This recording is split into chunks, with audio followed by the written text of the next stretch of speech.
Hi welcome to బీమా street. Term life insurance యంగ్స్టర్స్కి చాలా అవసరం. ఎందుకు అంటే ఇప్పుడు ప్రజెంట్ ఉన్న జనరేషన్ ప్రకారం లైఫ్ స్టైల్ చేంజెస్, డిసీజెస్ అనేవి చాలా ఎక్కువ వస్తున్నాయి. లైక్ క్యాన్సర్ కానీ, హార్ట్ అటాక్స్ కానీ, ఇట్లాంటివన్నీ చాలా మందికి యంగ్ ఏజ్లోనే స్టార్ట్ అవుతుంది. అలాంటి సిచ్యువేషన్స్లో ఏమైనా జరిగినప్పుడు టర్మ్ లైఫ్ ఇన్సూరెన్స్ లేకపోతే ఆ ఫ్యామిలీ చాలా సఫర్ అవుతుంది. ఇంకొక మెయిన్ ఇంపార్టెంట్ రీజన్ ఏంటి అంటే మనం టర్మ్ లైఫ్ ఇన్సూరెన్స్ ఎంగేజ్లో తీసుకుంటే ప్రీమియం చాలా తక్కువ ఉంటుంది. ఫర్ ఎగ్జాంపుల్, ఒక 25 years person 1 crore term life insurance తీసుకుంటే ప్రీమియం వచ్చేసి అరౌండ్ 6,000 to 8,000 ఉంటుంది.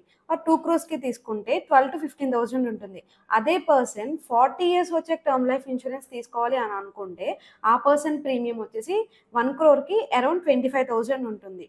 అండ్ 2 crores వచ్చేసి అరౌండ్ 40 ఈజీగా ఉంటుంది.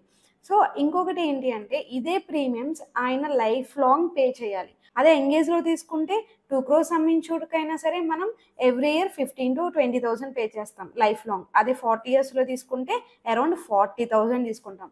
సో అక్కడ చాలా డిఫరెన్స్ ఉంది. మనం టర్మ్ లైఫ్ని అందుకే ఎంగేజ్లో స్టార్ట్ చేయడం చాలా important. Best term life policy కోసం మా బీమా స్ట్రీట్ని విజిట్ చేయండి. మరిన్ని ఇలాంటి ఇన్ఫర్మేషన్ వీడియోస్ కోసం మా బీమా స్ట్రీట్ ఛానల్ని సబ్స్క్రైబ్ చేసుకోండి. Thank you.